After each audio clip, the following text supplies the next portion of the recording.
So now that we've learned all of our rules for asymptotes on rational graphs, we're going to go ahead and put it all together, and I'm going to show you guys how to make a few pictures. Now there is a lot of steps that go into this, so it is kind of complicated overall. For right now, just follow along with me the best you can and try these problems out for yourself. They take a lot of practice, and as I said in the previous videos, you guys will have a chance to practice these more when you get to pre-calc next year. When you walk up to a problem like this, the first thing you should do is factor everything. You gotta factor stuff just like you would do in our lessons earlier on in the chapter.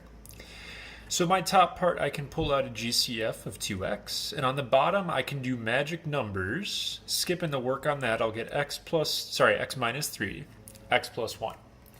My first job, once I factor everything, is I am going to figure out what numbers are my restrictions, what I can't plug in for x.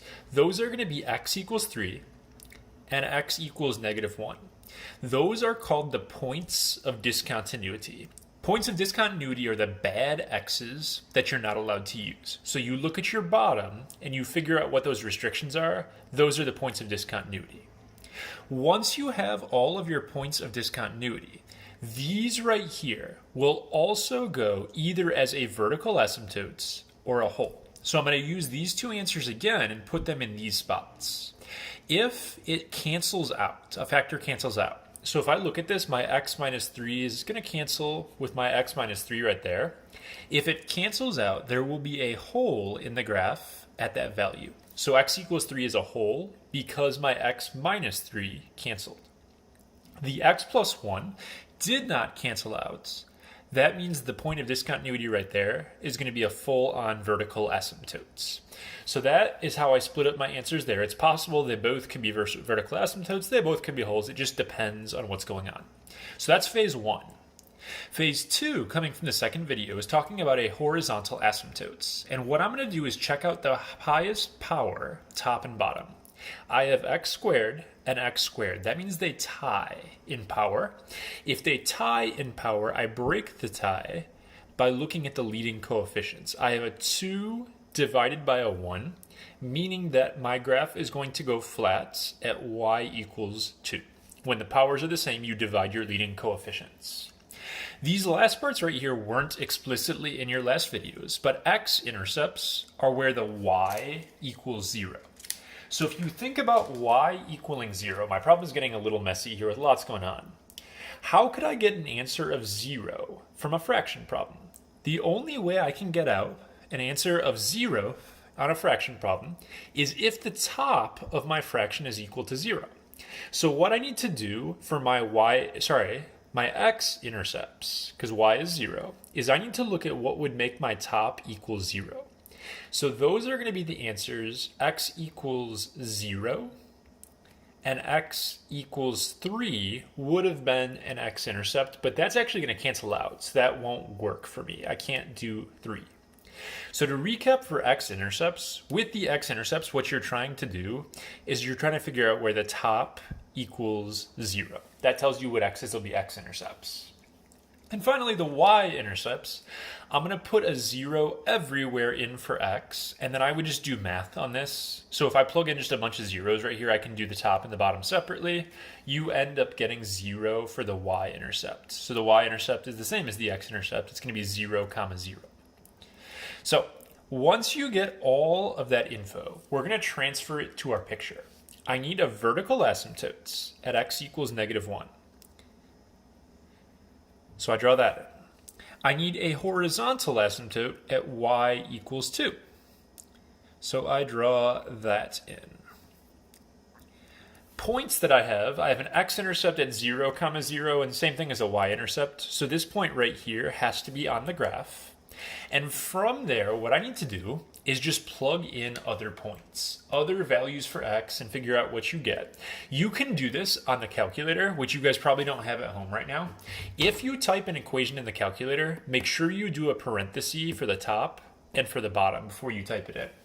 I have a really great display of technology right here. I'm going to hold my laptop up to my camera. and show you guys what this picture looks like. So you can see -1 is my asymptote right there.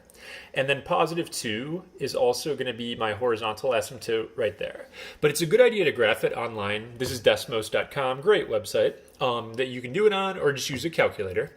But you get a sense of what your picture is going to look like, and you just plug in some other points. So I looked at this picture right here, and I already have one dot in there. I plugged in a 1 for x everywhere because that looked like an easy points. So I would have like 2 minus 6 on top, which is -4, blah, blah, blah. You just plug it in. You will end up getting the point 1, 1. So that point is also on the graph. And then I also plugged in a -5 because I want points. I got some points over here. I want some points from this part of the picture. It's -5, 2.5. So you basically just get a couple points in each section of the picture. There's no real rhyme or reason to what x's to use. Just make sure you get some in each section. And then you draw the best graph that you can, hitting those points. So that is the basic setup for these problems. Let's go ahead and jump into a second one. On this second example, my first thing is going to be to factor everything. I gotta set up my magic numbers on the bottom. This will turn into x minus 4, x plus 3. So my first move is to find the points of discontinuity. My bad x's for this problem are going to be at +4 and at -3. And actually on this problem, neither of those is going to cancel out with the top. Oh my goodness, I forgot one thing. I'm going to go back up to my first example real quick. I forgot to mention the concept of a hole on this graph. What I need to do, so I drew my picture and everything, and that looks good.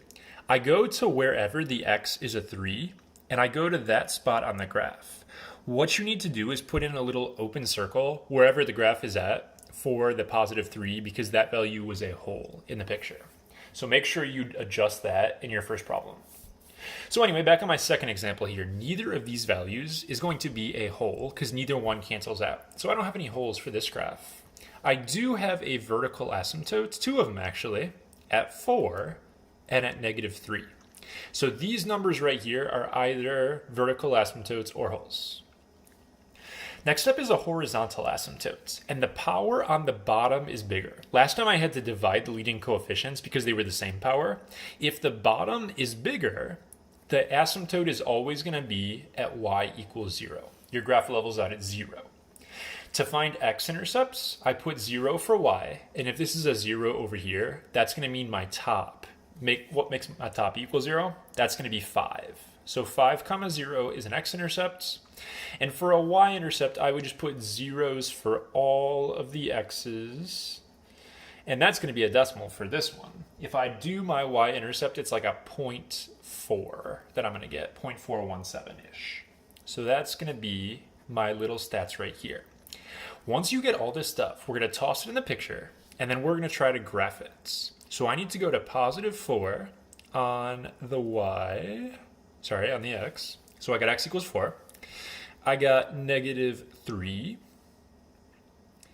So I've got 2 vertical asymptotes on this one, and my horizontal asymptote is going to be right along 0. So this picture actually ends up having 3 sections instead of the usual 2. And again, my amazing display of technology here. I'm just going to go ahead and show you guys what it's going to look like here. You'll see the 2 vertical asymptotes and the horizontal asymptote that I talked about. You know what the picture is supposed to look like, so you can just like draw it like that. You just need a couple points in each section to make sure it works out. So I wrote down a few of these ahead of time. It was like -4, -1.1. So I'm going to have a dot right there. I can go ahead and graph. I didn't graph my intercept already. I have 5, 0. I have 0, 0.4. You're just getting some dots in here. -1, 0.6. You just basically graph some dots. And if you do that, what's going to end up happening? I'm using my computer screen here to help me draw the picture, which you guys can no longer see. But you would just use your calculator to make sure you're drawing it correctly and make sure you have some dots in each part of your picture. So my graph goes something like this.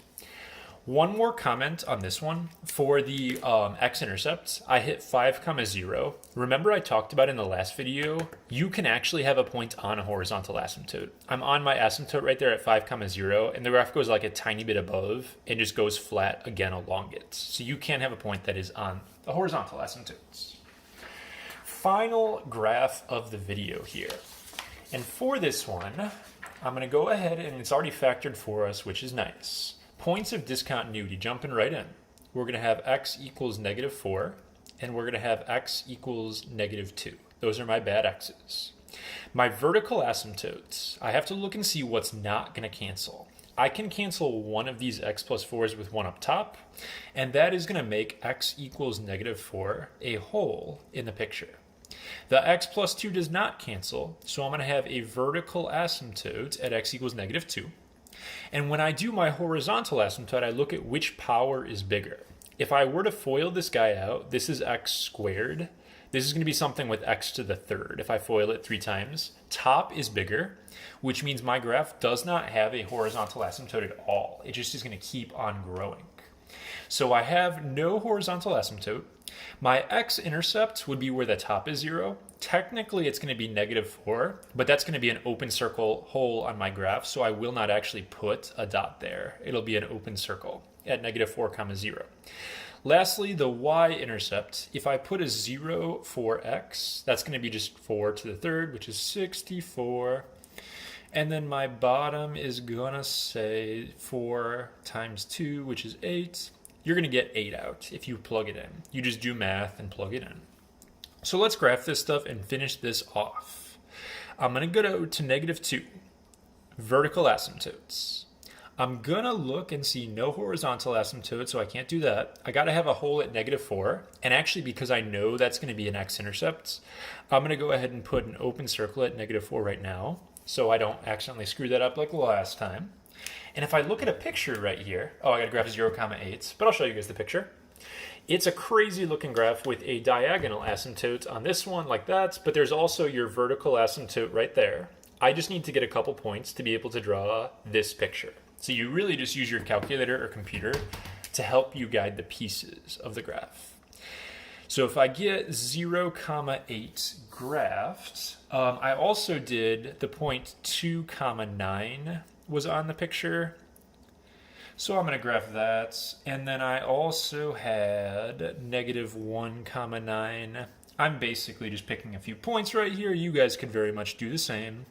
And once you get enough dots, you're just going to draw your picture. So this part went like this, and then it went up. This side was a vertical asymptote, so it looks like that. And I was doing pretty much the same thing over here as well, where it goes like that. So on a quiz, I won't make you guys draw me an actual picture or anything like that, but I will expect that you can at least get this stuff filled out.